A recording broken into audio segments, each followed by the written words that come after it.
ஓம் நமோ வெங்கடேஷாய. திருமலாவில் க்ரௌடு கம்மியாக இருக்குது. 300 ரூபாய் தரிசனம் வர்ச்சுவல் சேவா தர்ஷனத்தில் சுவாமி தரிசனம் பார்க்கறதுக்கு 1.5 மணி நேரம் தான் ஆச்சு. டோக்கன் தர்ஷனத்தில் சுவாமி தரிசனம் பார்த்தவங்க 2 மணி நேரத்துலேயே பார்த்துட்டோம் அப்படின்னாங்க. டைரக்ட் சர்வ தர்ஷனம் கூட 4-5 மணி நேரத்தில் பார்த்துடலாம், போயிட்டு வாங்க அப்படின்னு கூட சொன்னாங்க. அந்த அளவுக்கு ஃப்ரீ தரிசனத்தில் கூட க்ரௌடு இல்லை அப்படின்னாங்க.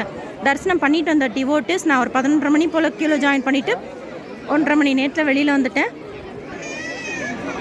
பங்காரு வாக்கில் உள்ள நுழையிறப்ப ஆஸ்யூஷுவல் க்ரௌட் இருந்தது. பட் க்யூவில் தள்ளி விடலை. ஸோ மிடில் க்யூவில் போய் பொறுமையாக பெருமாளை பார்க்க முடிஞ்சது.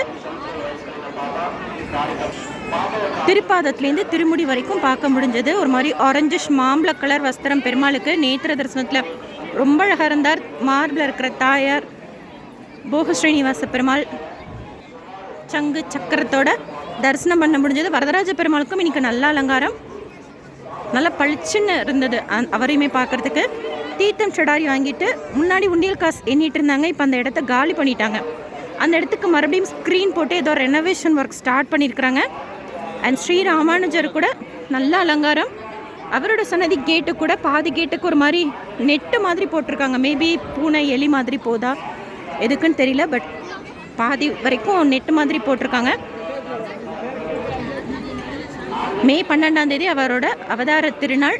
ஸோ இங்கே டெய்லியுமே வீதி உள்ளால் அவரை அழைச்சிட்டு போகிறாங்க. புறப்பாடு வராக சுவாமி கோயிலில் கூட மத்தியானம் போய் தரிசனம் பண்ணுறப்போ 10 நிமிஷத்தில் தரிசனம் பண்ணிவிட்டு வந்துட்டேன். ஆஃப்லைன் லக்கடிப்பில் மேல்சாத்து வஸ்திரம் 1 கோட்டாவும் புறாபிஷேகம் 5 கோட்டாவும் கல்யாணச்சம் கப்பல் கல்யாணச்சம் ஓப்பன் பண்ணியிருந்தாங்க. தேர்ஸ்டேஸில் சுப்பிரபாதம் கோட்டா ஓப்பன் பண்ணுறது கிடையாது. சுப்பிரபாதம் நடக்கும் வெள்ளிக்கிழமை, ஆனால் கோட்டா தேர்ஸ்டேஸில் ஓப்பன் பண்ணுறது கிடையாது.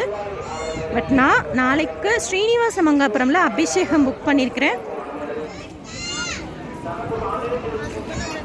அங்கே போய் நீங்கள் எந்த சேவா பார்த்தாலுமே அப்படியே பெருமாளுக்கு இங்கே பண்ணுற மாதிரியே இருக்கும். 2 பேருக்கும் ஒரு டிஃப்ரென்ஸுமே இருக்காது. அதனால் ஸ்ரீனிவாச மங்காபுரமில் அபிஷேகம் புக் பண்ணிவிட்டு தரிசனம் பண்ணிவிட்டு திருச்சானூர் பத்மாதி அம்மவாரி கோயிலில் லக்ஷ்மி பூஜை புக் பண்ணியிருக்கேன். வெதர் நல்லா இருக்குது. அப்பா எங்கள் ஊரில் நல்லா அனல் வெயில், இங்கே ரொம்ப நல்லா இருக்குது.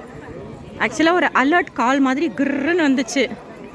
வெளியில் இருக்காதீங்க, எல்லாம் உள்ளே போய் ஷெல்டரில் இருங்க, லைட்னிங்ஸ் வரும் அப்படின்ட்டு. எகெயின் இப்போது எஸ்எம்எஸ் அனுப்பிச்சிருக்காங்க, தண்டர் ஸ்டார்ம் இருக்குது, அதனால் சேஃபாக இருங்க, மரத்தடிக்கிட்ட நிற்காதீங்க, ஓப்பன் பிளேஸில் இருக்காதீங்க, அந்த மாதிரிலாம் சொல்கிறாங்க. மழை மாதிரி இல்லை, இப்போ லைட்டாக தூரிச்சு. பட் ரொம்ப மழை மாதிரில, ஆனால் கிளைமேட் சில்லுன்னு இருக்குது.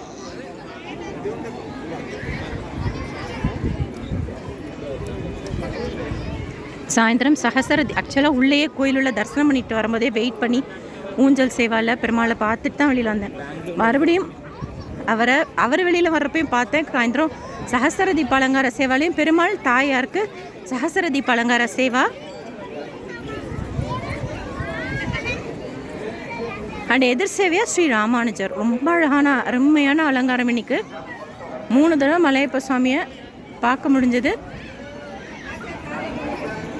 லாஸ்ட் வீக் கூட நேத்திர தரிசனம் புக் பண்ணியிருந்தேன். பட் எங்கள் அம்மாவுக்கும் சேர்த்து புக் பண்ணியிருந்தேன். அம்மா கொட முடியலனால வர முடியல, அதனால் கேப் ரொம்ப நாள் ஆன மாதிரி இருந்தது.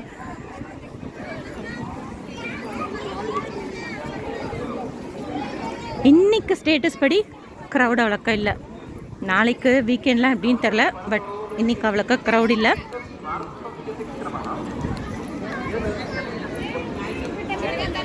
டிடிடிலேருந்து வேறு எந்த அப்டேட்ஸ் வந்தாலும் ஷேர் பண்ணுறேன். எஸ்எஸ்பி லைஃப் ஸ்டைல் யூடியூப் சேனலை ஃபஸ்ட் டைம் பார்க்குறீங்கன்னா சப்ஸ்கிரைப் பண்ணி பக்கத்தில் இருக்கிற பெல் ஐக்கானை ப்ரெஸ் பண்ணி வச்சுக்கோங்க. திருப்பதி பற்றின அப்டேட்ஸ் தினமும் ஷேர் பண்ணுறது நீங்கள் சுவாமி தரிசனம் பார்க்க போகிறப்போ உங்களுக்கு யூஸ்ஃபுல்லாக இருக்கும். இந்த வீடியோ லைக் பண்ணி ஷேர் பண்ணுங்கள். மற்ற பக்தர்களுக்கும் அந்த இன்ஃபர்மேஷன் போய் சேரும்.